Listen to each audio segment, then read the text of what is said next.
heureux de vous accueillir que je crois que nous étions faits pour nous rencontrer. Et bien sûr. D'abord parce que nous avons le même ennemi, Et oui. qui est cette oppression financière et coloniale et impériale qui a pris une autre forme, qui a muté, mais qui est toujours animée par les mêmes intentions.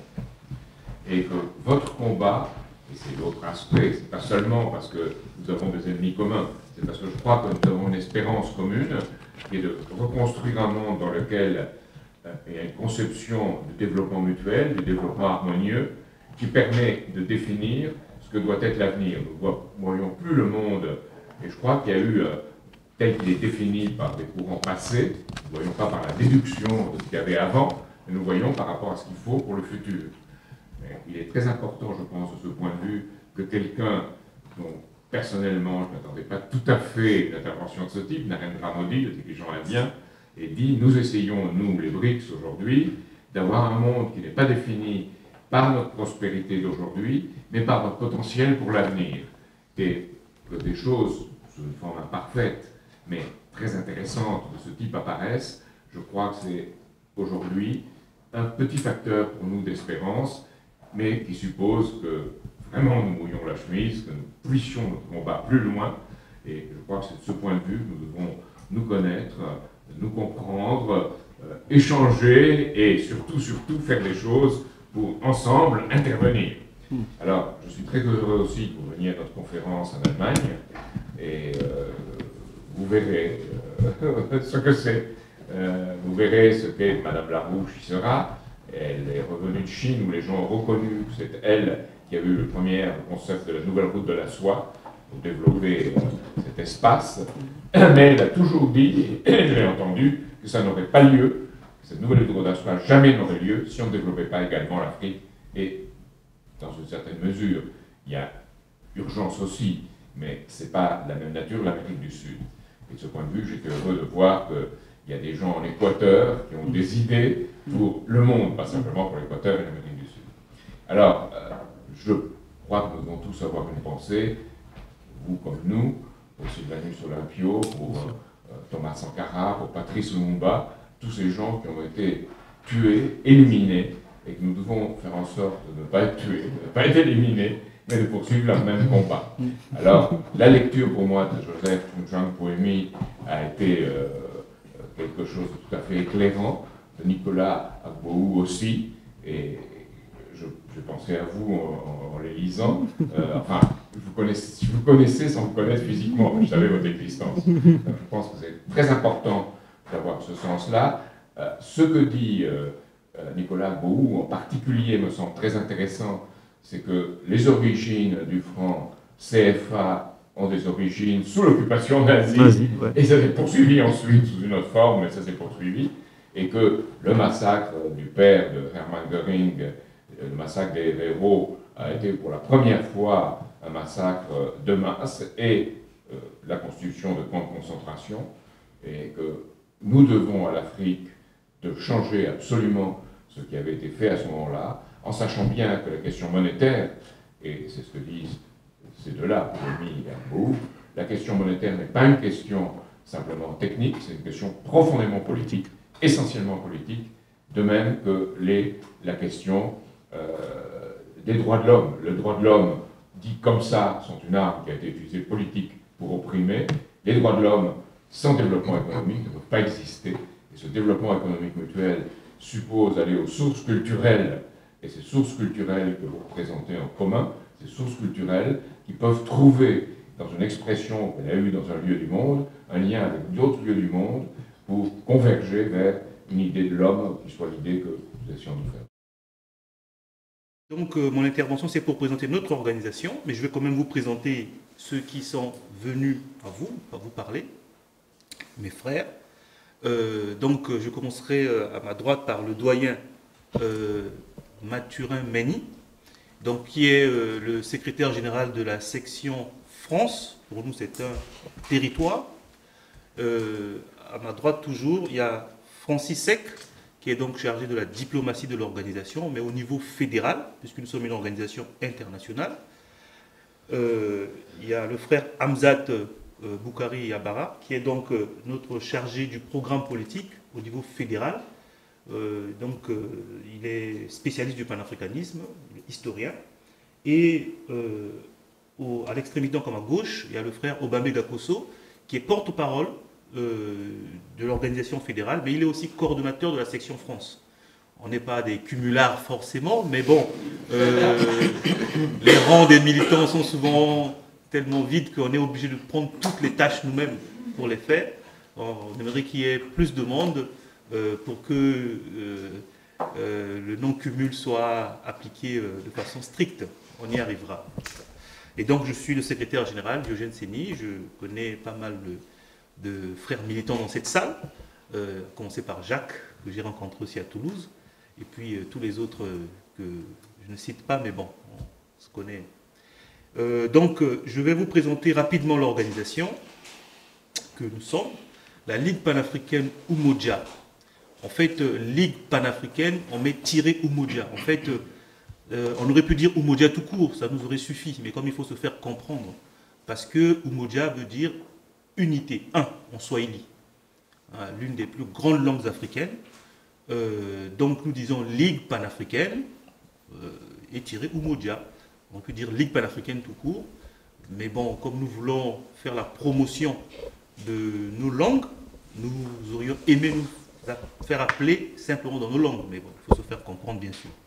Donc Ligue panafricaine Umoja, c'est une première organisation de ce genre sur le continent africain qui ne s'oblige pas à accepter les frontières tracées par la conférence de Berlin, qui dépasse ces frontières déjà dans la militance, dans l'opposition politique, parce que nous voulons casser ces frontières. Ça, c'est notre objectif. Pour nous, ces frontières, c'est la survivance même du colonialisme.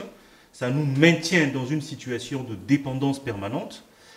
Pour casser ces frontières, il n'y a pas d'autre moyen que d'unifier ces territoires, ces proto-nations, comme aurait dit notre ami Ziegler, pour en faire des États, en tout cas un État capable d'être viable dans le monde d'aujourd'hui.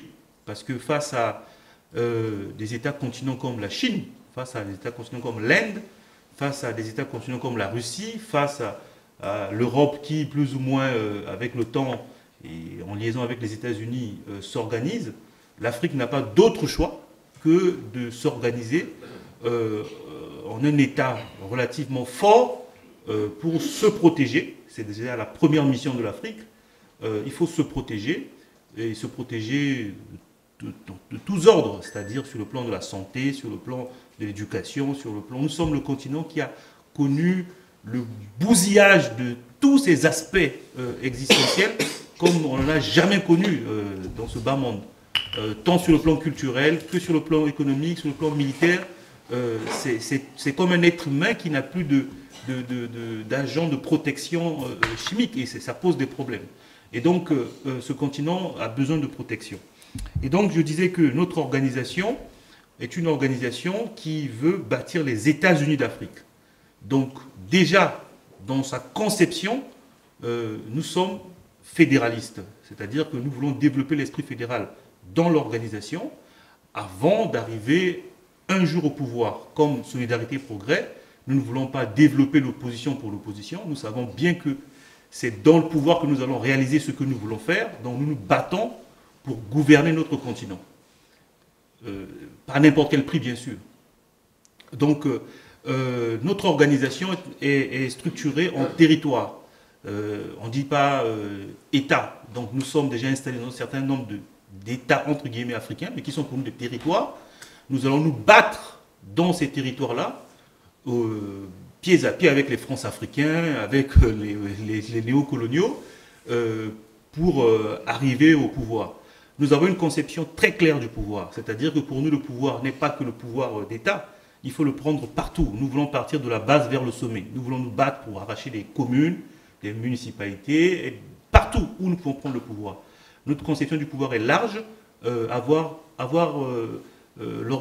Organiser une association, c'est un pouvoir dans la société. Avoir une entreprise, c'est un pouvoir dans la société. Donc nous voulons absolument inculquer à nos militants, évidemment à la société africaine, la notion de pouvoir. et qu'on l'utilise à bon escient pour organiser et puis développer la société. Donc, nous sommes dans une dizaine de territoires. Nous avons aussi une conception différente d'intégration, sinon de prise en compte des Africains qui sont partis du continent par rapport à l'esclavage. Nous considérons la Jamaïque, Haïti comme des pays africains.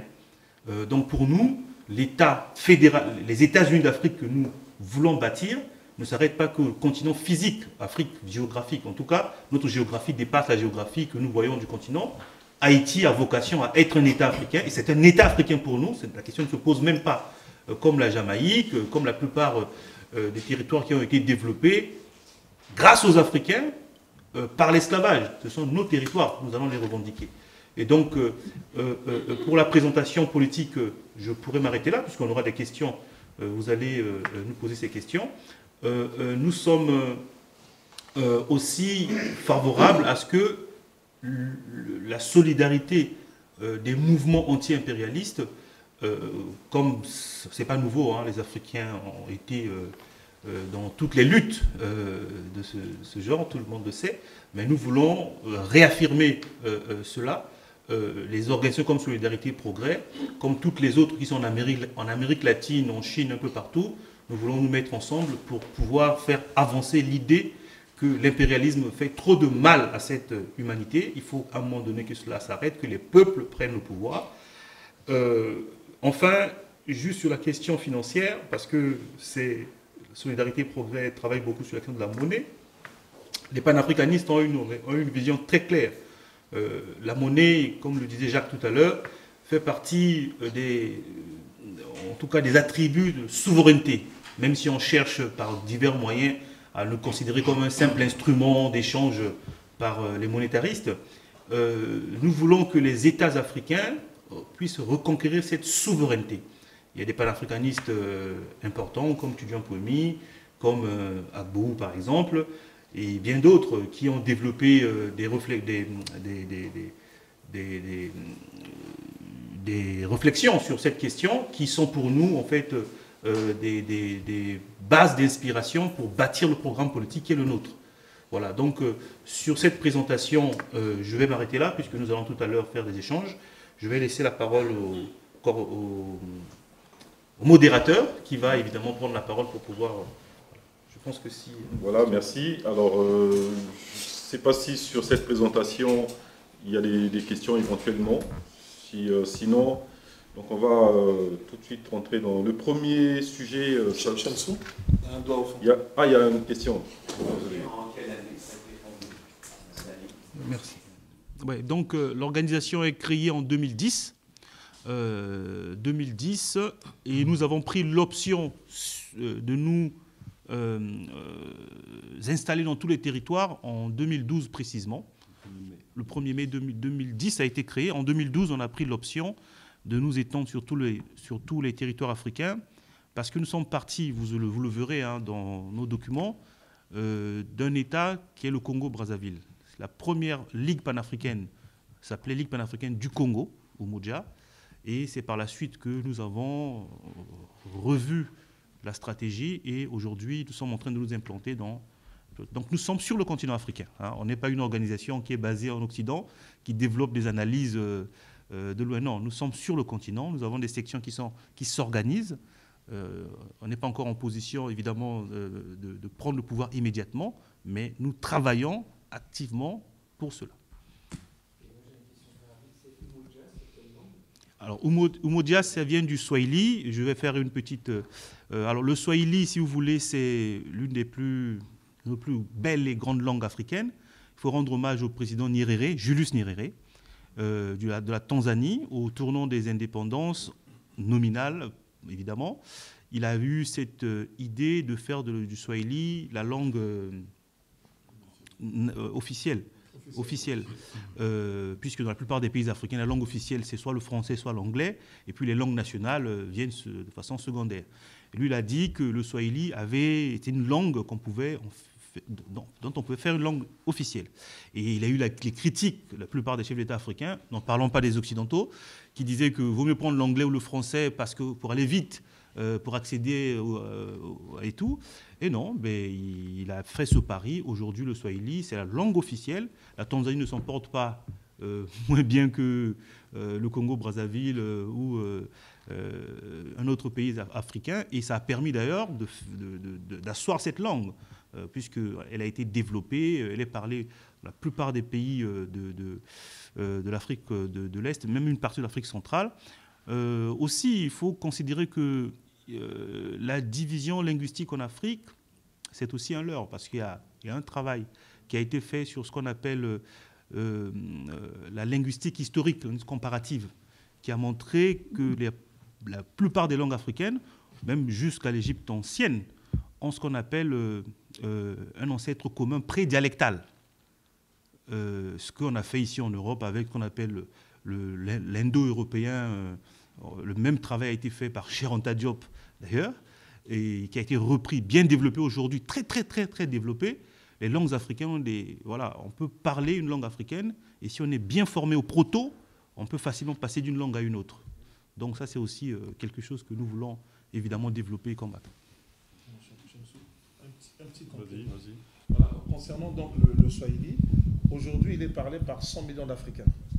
Donc, ouais, ça part des Comores, toute la côte orientale, tout le monde parle Swahili.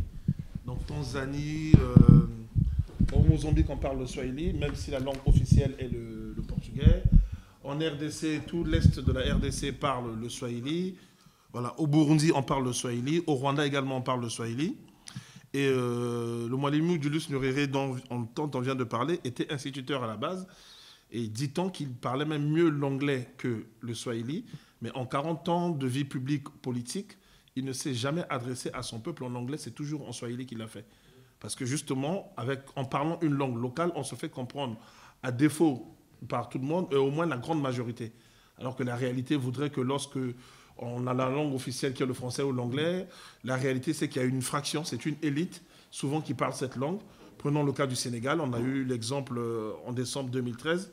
Le professeur Diallo Diop, qui fait de la politique au Sénégal, nous a appris ici que 95% de la population est exclue du champ français. C'est-à-dire que lorsqu'on parle en français, c'est 5% des Sénégalais qui comprennent. Voilà le petit complément que je voulais apporter. Voilà. Et donc pour notre mouvement fédéral, c'est la langue que nous avons choisie. Même si aujourd'hui, voilà, même dans le cadre de l'État fédéral africain, et même si aujourd'hui, il y a très peu de nos militants qui la parlent, mais au moins, voilà, l'option est choisie et à nous de faire l'effort d'apprendre cette langue, de la parler, de l'écrire et de diffuser plus tard.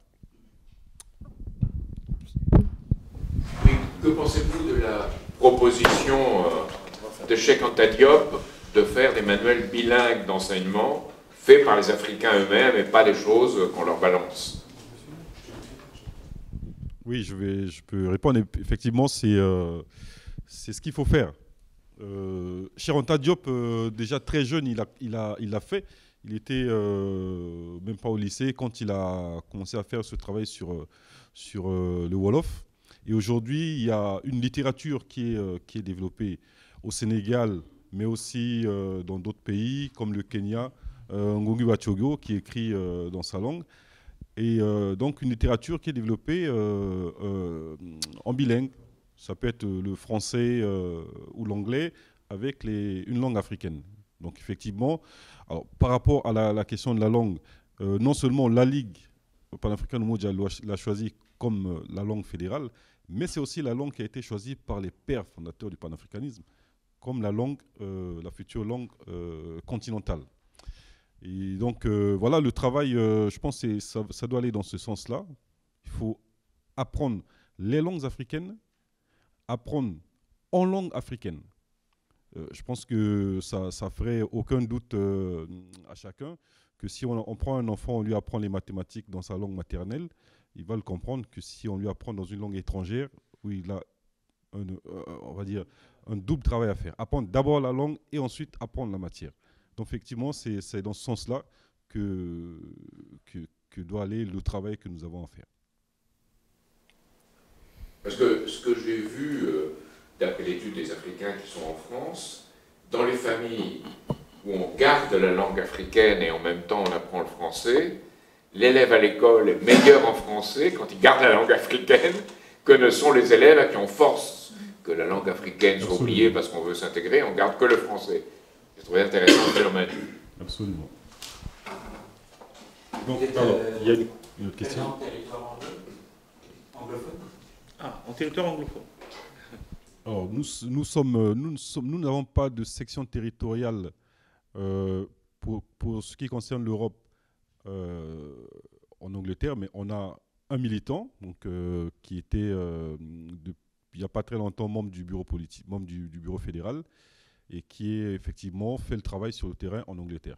Sur le continent, on est en train de travailler. On n'a pas encore de section effectivement créée.